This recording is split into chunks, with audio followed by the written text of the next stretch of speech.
Good morning students. CP Sharma online biology classes में आपका हार्दिक स्वागत है। आज हम एक फिजियोलॉजी का टॉपिक पढ़ेंगे, मानव का पाचन तंत्र, डाइजेस्टिव सिस्टम ऑफ ह्यूमन। ठीक है, लेकिन सबसे पहले अपन एक बात करते हैं कि ये फिजियोलॉजी क्या होती है ना। सबसे पहले तो अपन फिजियोलॉजी के बारे में बात करें कि फिजियोलॉजी होती क्या है, कार्य की होती क्या है। ठीक है, सजीवों के शरीर में होने वाली जैविक क्रियाओं का अध्ययन, स्टडी ऑफ वाइटल एक्टिविटीज़, है ना, इसको हम फिजियोलॉजी कहेंगे। अब चाहे वो प्लांट्स में हो रही हों, चाहे वो एनिमल्स के अंदर हो रही हों। अब यहाँ पर अपन ह्यूमन फिजियोलॉजी पढ़ रहे हैं, तो अपन ऐसे कह सकते हैं कि मानव के शरीर में होने वाली जैविक क्रियाओं का अध्ययन, है ना, मानव कार्य की, यह ह्यूमन फिजियोलॉजी कहलाता है। ठीक है ना। अब vital activities for example digestion है, रेस्पायरेशन है, सर्कुलेशन है, ठीक है ना, ये सभी वाइटल एक्टिविटीज़ में आएंगे। यदि प्लांट्स की बात करें तो रेस्पायरेशन है, फोटोसिंथेसिस है ना, एक्सेट्रा, ये सभी इसी में आएंगे फिजियोलॉजी के अंदर, है ना। यहाँ पर अपन पढ़ रहे हैं फिजियोलॉजी डाइजेस्टिव सिस्टम की, है ना।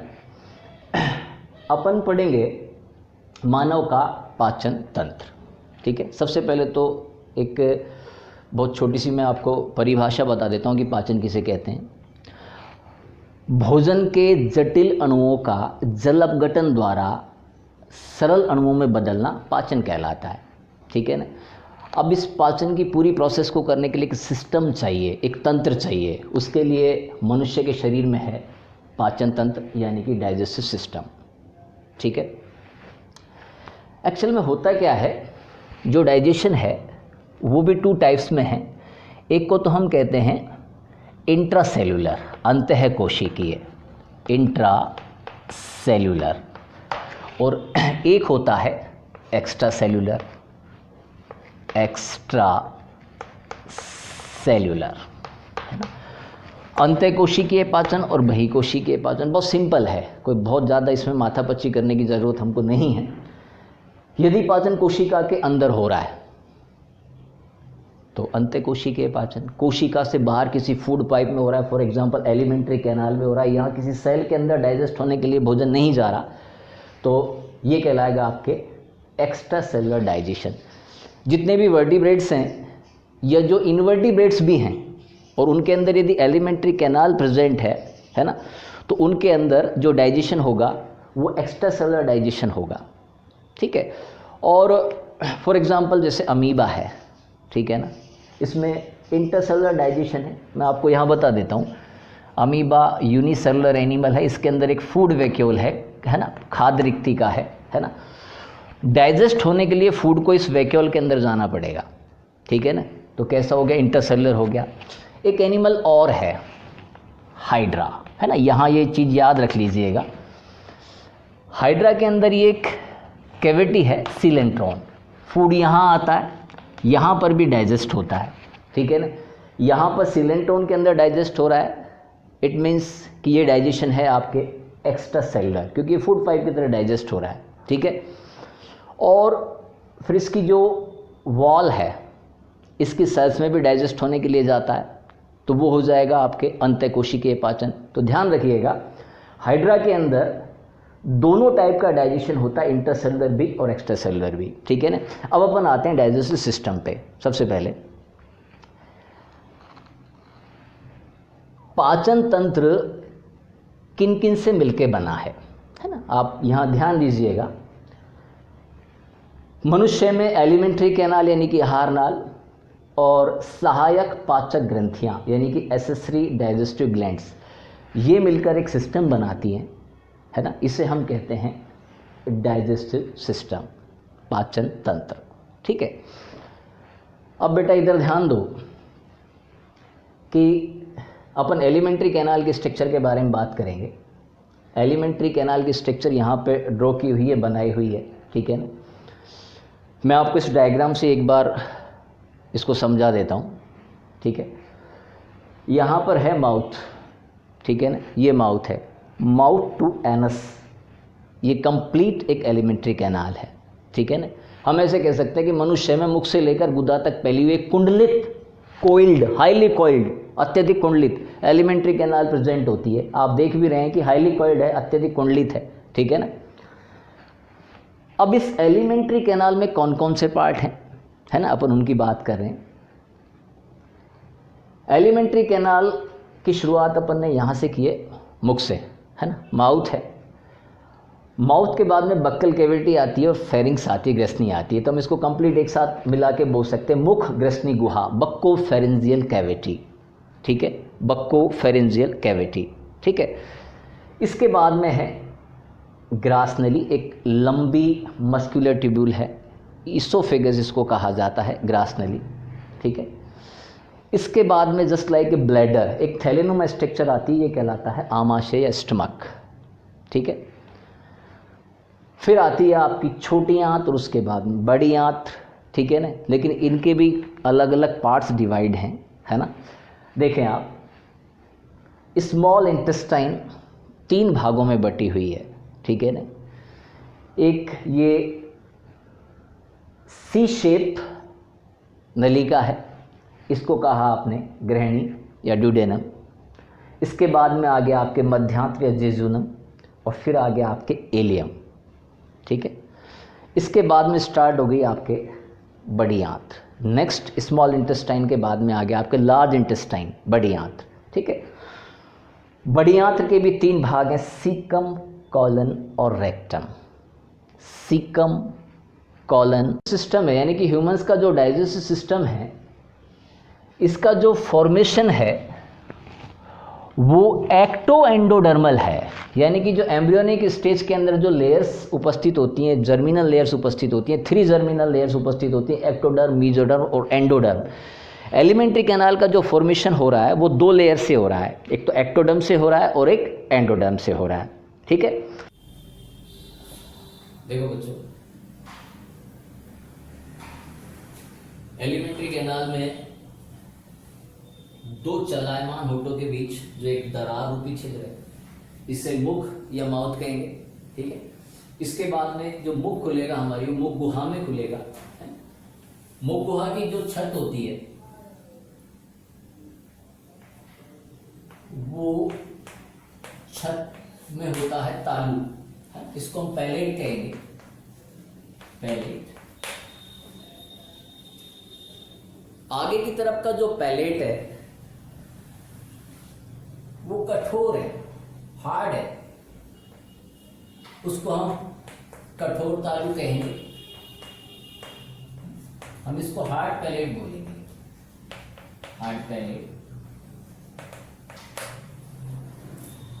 पीछे की तरफ जो पैलेट है वो सॉफ्ट है, कोमल है, हम उसको कोमल तालु कहेंगे, कोमल तालु। इसको हम सॉफ्ट पैलेट कहेंगे, सॉफ्ट पैलेट। जो हार्ड पैलेट है इसके अंदर पैलेटाइन और मैक्सिला नामक अस्थियां होती हैं जिससे इसका फॉर्मेशन होता है, ठीक है। अब अपन बात करते हैं बक्कल कैविटी की फर्श की। बक्कल कैविटी की फर्श पर एक मोटी पेशीय संवेदी संरचना उपस्थित होती है जिसको हम जीभ, जिह्वा या टंग कहते हैं, ठीक है। एक टेस्ट का रिसेप्शन करने वाली है, या टेस्ट को ग्रहण करने वाली एक बहुत ही इंपॉर्टेंट स्ट्रक्चर होती है, ठीक है। हमारी जो टंग है उसका जो एपिकल पार्ट है, जो आगे वाला पार्ट है ना, ये फ्री होता है, फ्रीली मूवमेंट करता है। लेकिन जो पीछे वाला पार्ट है ये बोन से फ्यूज्ड होता है, जुड़ा हुआ होता है, अटैच होता है। इस अस्थि को या इस बोन को हायर्ड बोन कहा जाता है। इंडिविजुअल बोन है, एक स्वतंत्र अस्थि है ना। तो जीभ का जो पीछे वाला भाग है, जो बेस है, वो इस हायर्ड बोन से अटैच रहता है, और जो आगे वाला जो भाग है जीभ का, है ना, वो फ्री मूवमेंट करता है, ठीक है। जीभ की जो पूरी लेयर है वो एक टिश्यू के द्वारा कवर्ड रहती है। इस टिश्यू को या इस ऊतक को कहा जाता है स्तृत शल्की उपकला, स्ट्रेटिफाइड स्क्वामस एपिथेलियम। एक प्रकार का ऊतक है जो कंप्लीट इस टंग को कवर्ड रखता है, ठीक। अब जो जीभ का वेंट्रल पार्ट है, ठीक है ना, जो इसका अधरीय भाग है, हम जीभ को ऊपर उठाकर देखें तो पीछे की तरफ एक झिल्लीनुमा एक स्ट्रक्चर होती है, एक लिगामेंट होता है जिसको फ्रेनुलम लिंगवी कहा जाता है। इंपॉर्टेंट स्ट्रक्चर है, इससे जीभ जुड़ी रहती है। हम जीभ को ऊपर उठा के भी देख सकते हैं कि वहां पर फ्रेनुलम लिंगवी आप बहुत ही साफ साफ देख सकते हैं। ठीक है, अब अपन बात करें, यह इस डायग्राम में देखो आप, जीभ की पिछली सतह पर एक वी शेप की खांच है। इस खांच की वजह से जो टंग है, जिह्वा है, ये दो भागों में बढ़ जाती है। पीछे का जो छोटा वाला भाग है, ऑब्वियसली दिख रहा है कि छोटा है, इसको हम ग्रसनीय भाग कहेंगे, ग्रसनी की तरफ रहता है, फेरिंक्स की तरफ रहता है। आगे की तरफ जो बड़ा वाला भाग है, इसको ओरल भाग कहेंगे। ये मुख की तरफ है, मुख गुहा की तरफ है, जिसको ओरल पार्ट कहा जाता है। ठीक है, अब जो इसका ओरल पार्ट है, इस पर ओरल पार्ट में इसको पेपिलरी भाग भी कहा जाता है, क्योंकि इसमें बहुत सारे स्वादांतर उपस्थित होते हैं जिनके अंदर टेस्ट बर्ड्स पाई जाती हैं, है ना। तो जो इसके अंदर डिफरेंट टाइप की पेपिली होती है, 3 प्रकार की पेपिली प्रेजेंट होती है, मुख्यतः 3 प्रकार की होती है। चौथी टाइप की भी होती है होने को, लेकिन ये वेस्टिजियल होती है, किसी काम की नहीं होती ह्यूमन बींग्स के अंदर। ठीक है, मैं आपको बता रहा हूं, फर्स्ट टाइप की जो पेपिली है उसको हम फंगिफॉर्म पेपिला कहेंगे। इनकी जो शेप है वो मशरूम के शेप की होती है, इसलिए इनका नाम फंगिफॉर्म रखा गया है। ठीक है, हमारी जीभ पर जो ये रेड और पिंक कलर के जो डॉट्स नजर आ रहे हैं, ये फंगिफॉर्म पेपिला ही हैं। ठीक है, अब आप देखिए, जहां पर ये वी शेप की खांच पाई जा रही है, इस वी शेप की खांच को एक नाम भी दिया जाता है, टर्मिनल सर्कस। इस टर्मिनल सर्कस के पास में स्फेरिकल शेप के पेपिला पाए जा रहे हैं, जिनको सर्कमवेलेंट पेपिला कहा जाता है।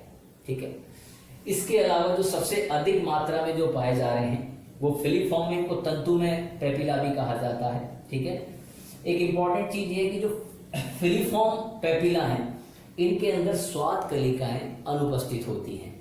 ठीक है, अब जीभ के अंदर जो मसल्स प्रेजेंट है उनकी भी बात कर लेते हैं। टंग में रेखित पेशियां, स्ट्रेटेड मसल्स पाई जाती हैं, जो कि वॉलंटरी मसल्स होती हैं। हम अपनी इच्छा के अनुसार जीभ को अंदर बाहर कर सकते हैं। ठीक है, ये तो बात हुई बेटा जीभ के स्ट्रक्चर की। ठीक है, अब जीभ के जो सबसे इंपॉर्टेंट काम है उनके बारे में बात कर लेते हैं। जीभ का सबसे इंपॉर्टेंट काम है स्वाद की संवेदना को ग्रहण करता, रिसेप्शन ऑफ टेस्ट। ये स्वाद को ग्रहण करती है, और इसके जो अन्य काम हैं, बक्कल कैविटी की सफाई भी करती है, एक बोलने में भी सहायक है, स्पीच को कंट्रोल करती है। ठीक है, लेकिन फिर भी इसका जो सबसे इंपॉर्टेंट फंक्शन है वो है स्वाद की संवेदना को ग्रहण करना। बक्कल कैविटी के अंदर जो लेटरल साइड है वो गालों से कवर्ड है। गालों के बीच में और गम्स के बीच, जबड़ों मसूड़ों के बीच का जो पार्ट है उसको वेस्टिब्यूल कहा जाता है। ठीक है, ये तो बात हुई जीभ की। ठीक है, नेक्स्ट लेक्चर में हम बात करेंगे फेरिंक्स के बारे में या ग्रसनी के बारे में। Thank you.